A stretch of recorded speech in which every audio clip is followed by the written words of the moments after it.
ನಮಸ್ತೆ ಫ್ರೆಂಡ್ಸ್, ಅಕ್ಷಯ ಪಾತ್ರೆ ಅಡುಗೆ ಮನೆಗೆ ನಿಮಗೆಲ್ಲರಿಗೂ ಪ್ರೀತಿಯ ಸ್ವಾಗತ. ಮಕ್ಕಳಿಗೆ ಇಷ್ಟ ಆಗುವಂತ ಕುಕ್ಕೀಸ್ ಮಾಡ್ತಾ ಇದ್ದೇನೆ.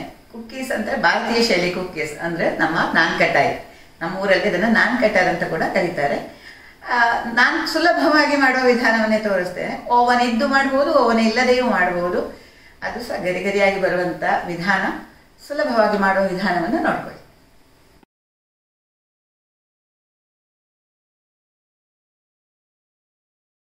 ನಾನ್ ಕಟಾಯಿ ಮಾಡಲಿಕ್ಕೆ ನಾನು ತೊಗೊಂಡ ಸಾಮಗ್ರಿಗಳನ್ನು ತೋರಿಸ್ತೇನೆ. ಮೈದಾ 1 ಕಪ್ಪು, 3/4 ಕಪ್ ಸಕ್ಕರೆ ಪುಡಿ, ಅರ್ಧ ಕಪ್ಪಿಗೆ ಸ್ವಲ್ಪ ಜಾಸ್ತಿ ತುಪ್ಪ, ಆಮೇಲೆ 2 ಚಮಚ ಆಗುವಷ್ಟು ಕಡಲೆ ಹಿಟ್ಟು, 2 ಚಮಚ ಆಗುವಷ್ಟು ಚಿರೋಟಿ ರವೆ, ಸ್ವಲ್ಪ ಇದು ಪಿಸ್ತಾವನ್ನು ತಗೊಂಡಿದ್ದೇನೆ ಸಣ್ಣದಾಗಿ ಹೆಚ್ಕೊಂಡು, ಆಮೇಲೆ ಬೇಕಿಂಗ್ ಸೋಡಾ, ಅಡುಗೆ ಸೋಡಾ, ಇದು ಏಲಕ್ಕಿ, ಇದು ಪುಡಿ ಉಪ್ಪು. ಏಲಕ್ಕಿಯನ್ನು ಕುಟ್ಟಿ ಪುಡಿ ಮಾಡಿಕೊಳ್ಬೇಕು. ಏಲಕ್ಕಿ ಪುಡಿ ಮಾಡಿಕೊಳ್ಳುವಾಗ ಸ್ವಲ್ಪ ಸಕ್ಕರೆಯನ್ನು ಬೆರೆಸಿದರೆ ಇದು ಪುಡಿ ಆಗಲಿಕ್ಕೆ ಅನುಕೂಲ ಆಗ್ತದೆ. ಇಲ್ಲಿ ನಾವು ಸಕ್ಕರೆ ಪುಡಿ ಮಾಡುವಾಗ ಕೂಡ ಏಲಕ್ಕಿಯನ್ನು ಹಾಕಿ ಪುಡಿ ಮಾಡ್ಕೊಳ್ಬೋದು, ಆ ರೀತಿಯೂ ಮಾಡ್ಬೋದು. ನೋಡಿ, ಸ್ವಲ್ಪ ಸಕ್ಕರೆ ಹಾಕಿ ಪುಡಿ ಮಾಡಿಕೊಂಡ್ರೆ ಬೇಗ ನುಣ್ಣಗಾಗ್ತದೆ.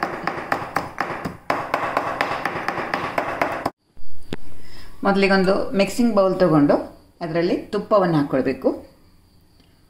ನಾನು ಆಗಲೇ ಹೇಳಿದಾಗೆ ತುಪ್ಪ ಅಥವಾ ಕರಗಿಸ್ಕೊಂಡಂಥ ಬೆಣ್ಣೆಯನ್ನು ಉಪಯೋಗ ಮಾಡ್ಬೋದು. ಹೆಸರು ಬೆಣ್ಣೆ ಬಿಸ್ಕೆಟ್ ಅಂತ, ಆದರೆ ತುಪ್ಪವನ್ನು ಬಳಸ್ತಾ ಇದ್ದೇನೆ ನಾನಲ್ಲಿ. ತುಪ್ಪ ಸ್ವಲ್ಪ ಈ ಥರ ಸಾಟಿ ಮಾಡಿಕೊಂಡು ತುಪ್ಪ ಮತ್ತು ಸಕ್ಕರೆ ಪುಡಿಯನ್ನು ಸೇರಿಸ್ಕೊಂಡು ಸಾಟಿ ಮಾಡಿಕೊಳ್ಬೇಕು. ಚೆನ್ನಾಗಿ ಈ ಥರ ಕದಡಿಕೊಳ್ಬೇಕು. ಅದು ಬಣ್ಣ ಚೇಂಜ್ ಆಗಬೇಕು. ಈಗ ಹಳದಿ ಬಣ್ಣ ಕಾಣಿಸ್ತದಲ್ಲ, ಅದು ಹೋಗಿ ಬೆಳ್ಳಗಾಗಬೇಕು, ಪೇಲ್ ಕಲರ್ ಬರಬೇಕು. ಫ್ಲಫಿಯಾಗಿ ಅದು ಚೆನ್ನಾಗಿ ಬರಲಿಕ್ಕೆ ಬೇಕಾಗಿ ನಾವು ಈ ಥರ ಸಾಟಿ ಮಾಡ್ಕೊಳ್ತೇವೆ.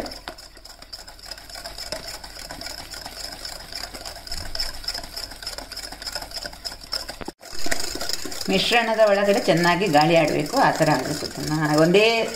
ಒಂದೇ ದಿಕ್ಕಿನಲ್ಲಿ ಈ ಥರ ಮಿಶ್ರ ಮಾಡಬೇಕು.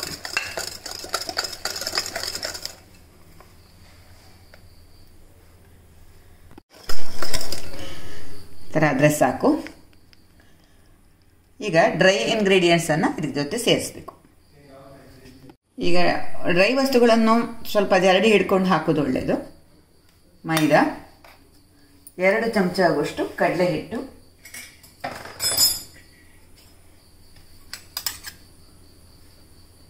ಕಡಲೆ ಹಿಟ್ಟು 2 ಚಮಚ, ಅದೇ ರೀತಿ 2 ಚಮಚ ಆಗುವಷ್ಟು ಇಲ್ಲಿ ಚಿರೋಟಿ ರವೆಯನ್ನು ಉಪಯೋಗ ಮಾಡ್ತಾ ಇದ್ದೇನೆ. ಇದು ಅಡುಗೆ ಸೋಡಾ 2 ಚಿಟಿಕೆ, ಸ್ವಲ್ಪ ಸಾಕು. ಅದೇ ರೀತಿ ಉಪ್ಪು ಸಹ ಅಷ್ಟು 2 ಚಿಟಿಕೆ ಸಾಕು.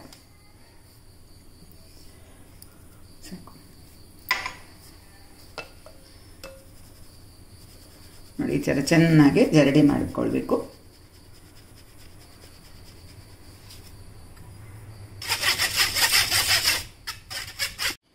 ಈಗ ಇದನ್ನು ಸ್ಮೂತಾಗಿ ಈ ಥರ ಹಗುರವಾಗಿ ಮಿಶ್ರ ಮಾಡಿಕೊಳ್ಬೇಕು. ಬೈಂಡಿಂಗ್ ಮಾಡಬೇಕಷ್ಟೇ, ತುಂಬ ಮಿಶ್ರ ಮಾಡಬೇಕಾಗಿಲ್ಲ.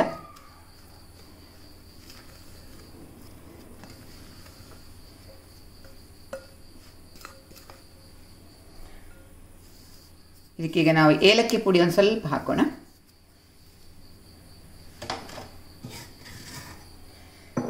ಏಲಕ್ಕಿ ಪುಡಿ ಇಷ್ಟ ಇಲ್ಲದವರು ಹಾಕಬೇಕಾಗಿಲ್ಲ. ಈ ಥರ ಹಗುರವಾಗಿ ಮಿಕ್ಸ್ ಮಾಡಬೇಕು.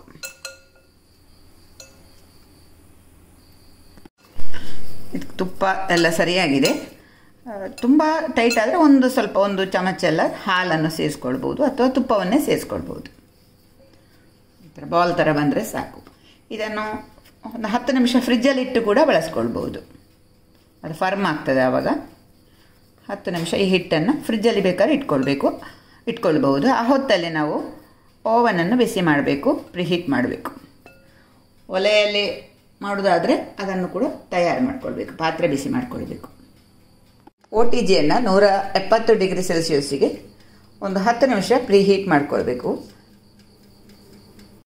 ನಾವು ಗ್ಯಾಸಲ್ಲಿ ಮಾಡೋದಾದರೆ ನಾವು ಈ ಥರ ಒಂದು ಪಾತ್ರೆಯಲ್ಲಿ ಬಿಸಿ ಮಾಡಲಿಕ್ಕೆ ಇಡಬೇಕು. ಕೆಳಗಡೆ ಒಂದು ರಿಂಗ್ ಇಟ್ಟು, ನಾನು ಸಾಮಾನ್ಯವಾಗಿ ಬೇಕಿಂಗ್ ಮಾಡುವಂಥ ಪಾತ್ರೆ ಇದು, ಅದನ್ನೇ ಬಳಸ್ತೇನೆ. ಈ ಥರ ರಿಂಗ್ ಇಟ್ಟು ಪ್ಲೇಟ್ ಇಟ್ಟಿದ್ದೇನೆ. ಇದರ ಮೇಲೆ ನಮ್ಮ ಕುಕ್ಕೀಸನ್ನು ಬೇಕ್ ಮಾಡ್ಬೋದು. ಮುಚ್ಚಳ ಮುಚ್ಚಿ ಫುಲ್ ಫ್ಲೇಮಲ್ಲಿ ಒಂದು 6ರಿಂದ 7 ನಿಮಿಷ ಬಿಸಿ ಮಾಡಬೇಕು.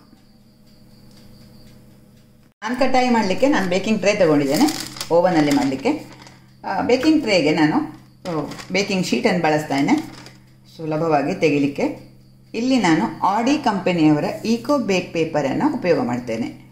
ಇದು ಬೇಕಿಂಗಿಗೆ ಮತ್ತು ಕುಕ್ಕಿಂಗಿಗೆ ತುಂಬ ಉಪಯೋಗ ಆಗುವಂಥ paper, ಆರೋಗ್ಯಪೂರ್ಣವಾದಂಥ paper.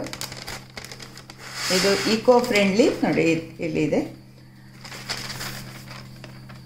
Non stick, ರಿಯೂಸೆಬಲ್, convenient, healthy ಮತ್ತು ಈಕೋ ಫ್ರೆಂಡ್ಲಿ ಇದು. ಹಾಗಾಗಿ ನಾನು ಬಳಸ್ತಾ ಇದ್ದೇನೆ. ಈ ಥರ ಶೀಟನ್ನು ಕಟ್ ಮಾಡಲಿಕ್ಕೆ ಕೂಡ ಇಲ್ಲಿ ಕಟ್ಟಿಂಗ್ ಬ್ಲೇಡ್ ಇದೆ. ಇದರಲ್ಲಿ ಆರಾಮಕ್ಕೆ ಎಷ್ಟು ದೊಡ್ಡ ಸೈಜ್ ಬೇಕೋ ಅಷ್ಟು ದೊಡ್ಡದಾಗಿ ನೋಡಿ ಕಟ್ ಮಾಡಿಕೊಳ್ಬೋದು.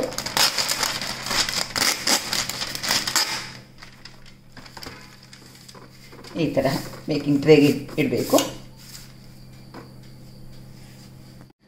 ಈ ಮಿಶ್ರಣದಿಂದ ಉಂಡೆಗಳನ್ನು ಮಾಡ್ಕೊಳ್ಳೋಣ. ಇದು ಬಿರುಕು ಬಿಡದ ಹಾಗೆ ನಾವು ಉಂಡೆಯನ್ನು ಮಾಡಿಕೊಳ್ಬೇಕು.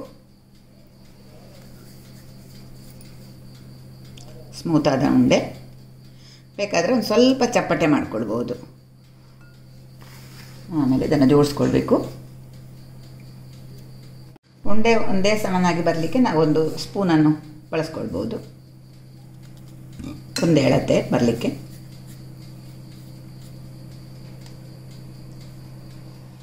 ಸ್ವಲ್ಪ ಅಂತರ ಇಟ್ಟು ಇದನ್ನು ಜೋಡಿಸ್ಕೊಳ್ಬೇಕು.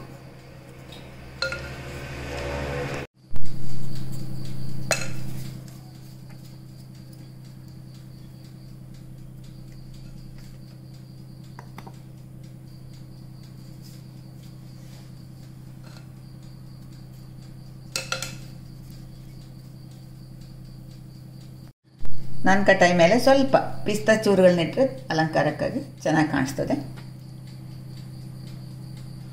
ಪಿಸ್ತಾ ಗೇರು ಬೀಜ ಯಾವ್ದು ಬೇಕಾದರೂ ಹಾಕ್ಕೊಳ್ಬೋದು, ಇದು ಆಪ್ಷನಲ್ಲು, ಹಾಕದೆ ಕೂಡ ಮಾಡ್ಬೋದು. ಸ್ವಲ್ಪ ಒತ್ತಿಕೊಂಡ್ರೆ ಆಯಿತು, ಆವಾಗ ಸ್ವಲ್ಪ ಫ್ಲ್ಯಾಟ್ ಕೂಡ ಆಗ್ತದೆ.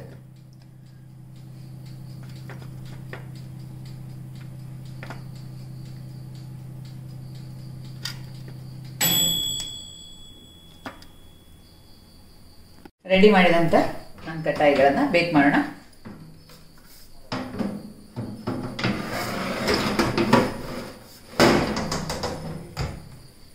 ಇದೊಂದು 15ರಿಂದ 17 ನಿಮಿಷ ಸಾಕು.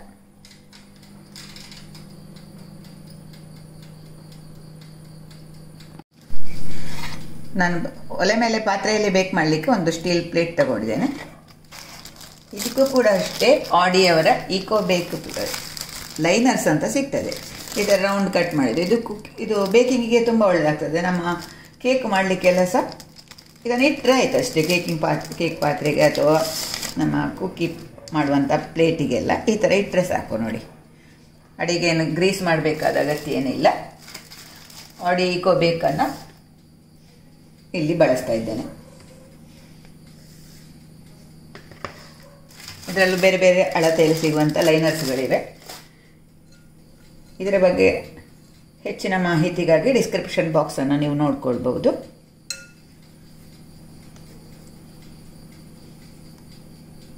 ಅದೇ ರೀತಿ ಇದನ್ನು ಕೂಡ ಮಾಡ್ಕೊಳ್ತೇನೆ.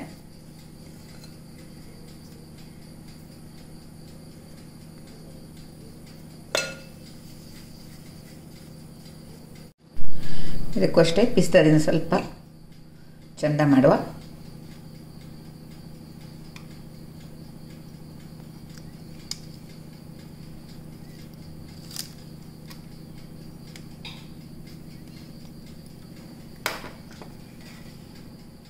ಈಗ ಚೆನ್ನಾಗಿ ಬಿಸಿಯಾದಂಥ ಪಾತ್ರೆಯಲ್ಲಿ ಇಡ್ತೇನೆ. ಇನ್ನೀಗ ಇದರ ಉರಿಯನ್ನು ಸಣ್ಣ ಮಾಡಬೇಕು, ಇಲ್ಲಾಂದರೆ ಅಡಿ ಭಾಗ ಜಾಸ್ತಿ ಕಪ್ಪಾಗ್ತದೆ.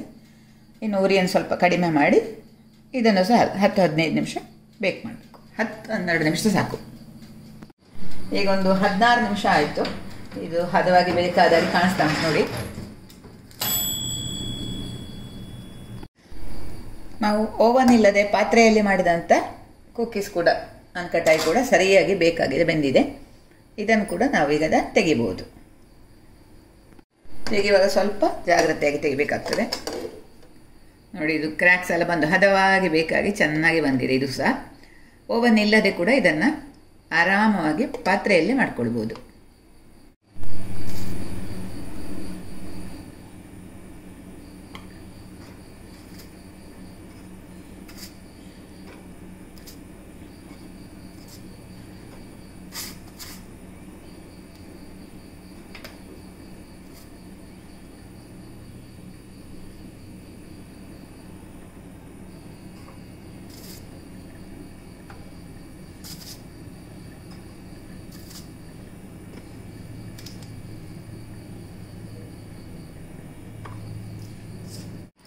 ನಾನ್ ಖಟಾಯಿ ಬೇಕ್ ಮಾಡಿ ಆದ ತಕ್ಷಣ ಮನೆ ಇಡೀ ತುಂಬ ಪರಿಮಳ ಬರ್ತದೆ.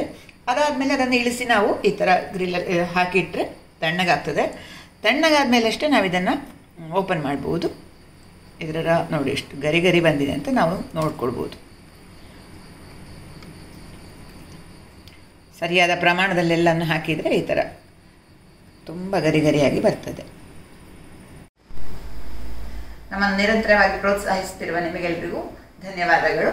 ಲೈಕ್, ಶೇರ್, ಸಬ್ಸ್ಕ್ರೈಬ್ ಮಾಡೋದನ್ನು ಮರಿಬೇಡಿ. Thank you.